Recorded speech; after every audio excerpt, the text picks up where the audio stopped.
नमस्कार, MH1 news में आपका स्वागत है। मैं हूं आपके साथ आपका अपना शरद अवस्थी। बहुत किस्मत वाले होते हैं वो जिन्हें मौका मिलता है देश के लिए अपनी जान कुर्बान करने का, और उससे भी ज्यादा किस्मत वाले होते हैं वो जिनके जाने के बाद उनकी शहादत की कहानियां आने वाली नस्लों के अंदर देशभक्ति का बीज बोती हैं। आज मैं आपको लेकर चलूंगा कारगिल के उन अमर शहीदों के शहर जिनके नाम आज उनके शहर की पहचान बन गए हैं।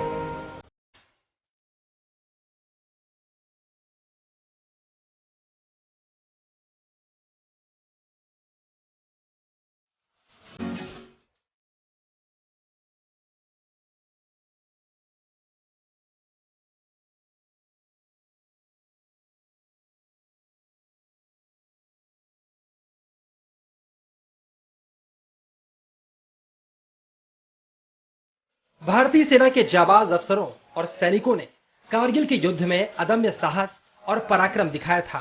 वीरता की कई ऐसी कहानियां हैं जो आने वाली नस्लों को प्रेरित करती रहेंगी।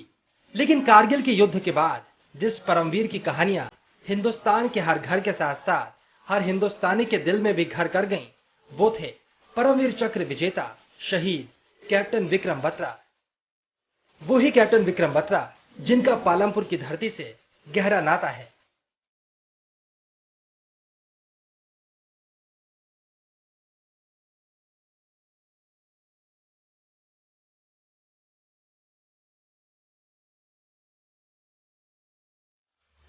हिमाचल प्रदेश के कांगड़ा डिस्ट्रिक्ट का एक छोटा सा शहर है पालमपुर। कल तक पालमपुर की पहचान उसके चाय के बागानों और इस नैसर्गिक सुंदरता की वजह से होती थी, लेकिन आज पालमपुर की एक अनोखी पहचान है और पालमपुर की धरती को भी इस पहचान पर गर्व होगा, क्योंकि अब पालमपुर को परमवीरों के शहर के तौर पर पहचाना जाता है। कैप्टन विक्रम बत्रा और कैप्टन सौरभ कालिया के शहर के तौर पर विख्यात है पालमपुर।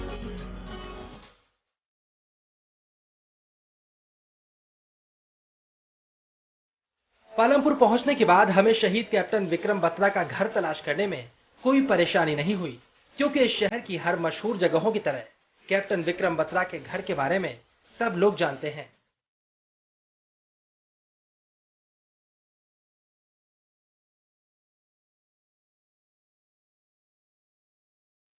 भारत माता के सपूत कैप्टन विक्रम बत्रा के घर के रास्ते में उनसे जुड़ी कई निशानियां मौजूद हैं, लेकिन सबसे पहले हम पहुंचे कैप्टन विक्रम बत्रा के घर।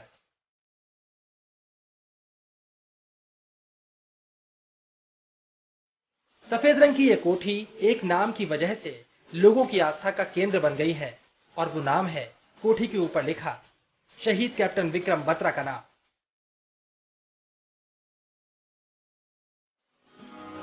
पालमपुर के लोगों के लिए यह घर किसी तीर्थ स्थान से कम नहीं। जो भी यहाँ पर आता है उसका सिर श्रद्धा से झुक जाता है। ये घर है कैप्टन विक्रम बत्रा का। पहले इस घर को लवकुश विला के नाम से जाना जाता था, लेकिन अब कैप्टन विक्रम बत्रा भवन के नाम तौर पर यह पूरी इमारत पहचानी जाती है। ये वही घर है जहां पर कैप्टन विक्रम बत्रा की यादें बिखरी हुई है। यहाँ पर उनके माता पिता रहते हैं, उनके भाई भी यहाँ पर आते हैं, लेकिन इस घर के अंदर जाकर हमको मालूम चलेगा आखिरकार कैप्टन विक्रम बत्रा से जुड़ी कौन कौन सी यादें हैं जो इस घर के अंदर मौजूद है।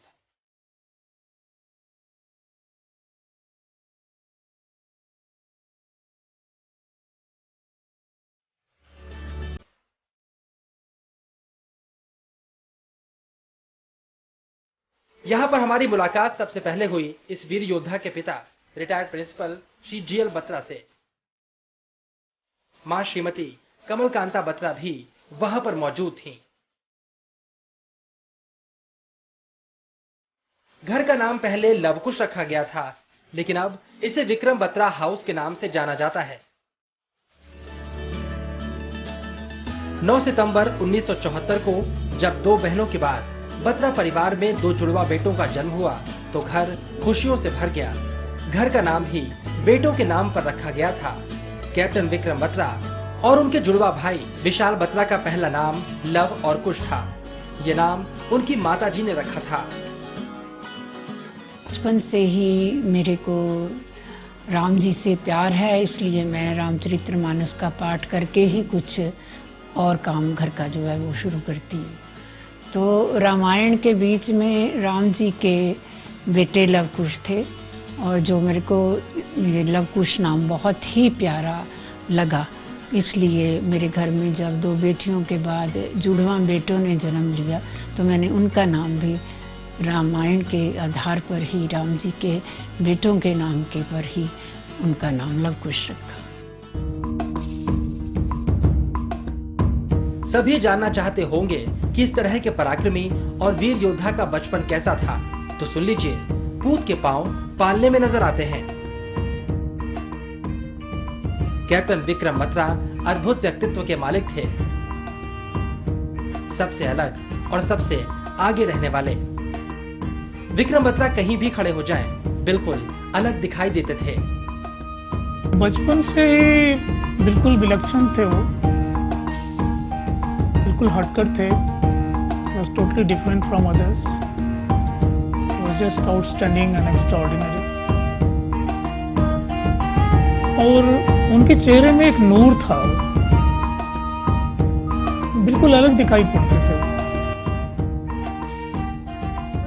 मां बताती हैं विक्रम पढ़ाई में बेहद होशियार थे। उनके पास हर सवाल का जवाब होता था और बच्चों की परवरिश भी राजकुमारों की तरह की गई थी। जैसे कहते हैं ना, होनहार वीरवान के होत चीकने पात, तो आरंभ से ही उसकी जो नेचर था और उसका रहन सहन था वो बहुत ही ठाट बाट थी उसकी। और जैसे राजाओं की होती है उसी तरीके से राजकुमारों जैसे ही हमने उन दोनों बच्चों का पालन पोषण किया, तो विक्रम कुछ अलग से दिखाई देते थे। इवन जो उनके टीचर्स थे या मैंने भी उन्हें पढ़ाया, क्योंकि मैं भी एक अध्यापिका ही रही हूँ, तो मैंने भी उनको शिक्षा दी। तो उनके जो आसार थे वो इतने अच्छे मेरे को लगे और मैंने ये सोच लिया था कि ये एक ना एक दिन कुछ करिश्मा जरूर करेगा। किसी भी बच्चे के व्यक्तित्व के निर्माण में उसकी परवरिश और बचपन में दिए गए संस्कारों का बड़ा योगदान होता है। पूर्वज अंग्रेजों के वक्त सेना में थे और नाना भी भारतीय सेना का हिस्सा थे। ऐसे में देशभक्ति की भावना उनके अंदर भरने में पारिवारिक पृष्ठभूमि और पिता से मिले संस्कार सबसे अहम साबित हुए। प्रारंभ से ही उनमें देशभक्ति की भावना जो है बचपन से ही थी, क्योंकि मैं अक्सर उन्हें वीरों की कहानियां ही सुनाता था। छत्रपति शिवाजी, सुभाष चंद्र बोस, महाराणा प्रताप, गुरु गोविंद सिंह जी, भगत सिंह जी, ऐसी ऐसी कहानियों का उनके मस्तिष्क पर काफी प्रभाव था। और जैसे जैसे युवा होते गए वैसे वैसे उनकी ये देशभक्ति की भावना परिपक्व होती चली। और जब इन भावनाओं के साथ कैप्टन विक्रम बत्रा ने आर्मी कैंट स्कूल में दाखिला लिया तो उनका मन लगभग पक्का हो चुका था कि उनको क्या बनना है। उन्होंने केंद्रीय विद्यालय में अध्ययन किया था, जो कि प्राय आर्मी एरिया में होते हैं, कैंट्स में होते हैं। तो यहाँ पर भी पालमपुर में जो कैंट है वहाँ पर उनका सेंट्रल स्कूल वहीं स्थित है। उनके मित्र सभी आर्मी ऑफिसर्स के बच्चे थे, तो वहाँ की जो उनकी डिसिप्लिन लाइफ है आर्मी ऑफिसर्स की वो उन्हें बहुत अच्छी लगती थी। और उन्होंने तभी से ये निश्चय कर लिया था कि वो आर्मी में कमीशन प्राप्त करके ऑफिसर। हालांकि कारगिल की चोटियों में पाकिस्तानियों को खदेड़ने के लिए पाकिस्तानियों पर साक्षात काल बनकर टूटने वाले कैप्टन विक्रम बत्रा का बचपन भी वीरता, साहस और दूसरों के लिए अपनी जान की बाजी लगाने की कहानियों से भरा हुआ है। एक बार स्कूल बस से बच्चे स्कूल जा रहे थे, विक्रम भी उसी बस में थे और उनसे जूनियर क्लास की एक छात्रा जो कि बस के दरवाजे के पास ही खड़ी हुई थी, बस में काफी भीड़ थी और बस का दरवाजा ठीक से बंद नहीं हुआ था। जैसे ही बस ने मोड़ काटा तो वो दरवाजा खुल गया और वो बच्ची जो बिल्कुल थ्रेशोल्ड पर खड़ी थी वहां पर, वो नीचे गिर गई। ये पास में ही खड़े हुए थे और इन्होंने देखा कि वो बच्ची नीचे गिर गई है शायद 8वीं क्लास की थी और ये 10वीं के थे। तो इन्होंने अचानक से जंप लगा दिया वहां बस से। बहुत तेज स्पीड नहीं थी, नॉर्मल स्पीड थी। इन्होंने संभलते हुए वहां से जंप लगा दिया बस।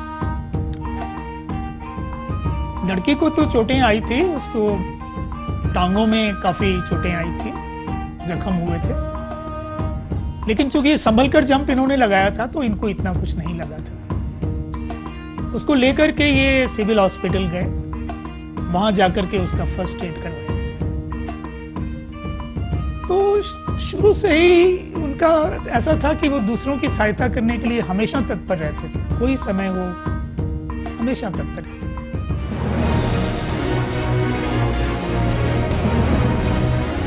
श्री जीएल बत्रा बताते हैं कि स्कूल में होने वाले इवेंट्स में मिलने वाले ज्यादातर प्राइज उनके ही घर आते थे, क्योंकि 60% से ज्यादा पुरस्कार विक्रम बत्रा ही जीतते थे।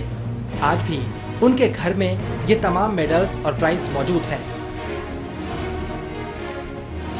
पालमपुर के डीएवी स्कूल और आर्मी कैंट स्कूल से +2 करने वाले कैप्टन विक्रम बत्रा ग्रेजुएशन के लिए चंडीगढ़ के डीएवी कॉलेज पहुंचे और यहां से साइंस ग्रेजुएट होने के बाद अपने मिशन आर्मी में जुट गए।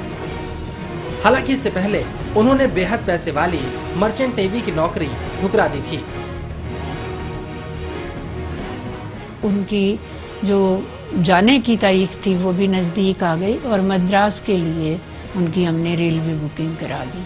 लेकिन बिल्कुल निक ऑफ द टाइम उन्होंने रिफ्यूज कर दिया। मेरे को कहने लगे, मम्मा एक बात आपसे कहनी है। मैंने कहा बोलो बेटा।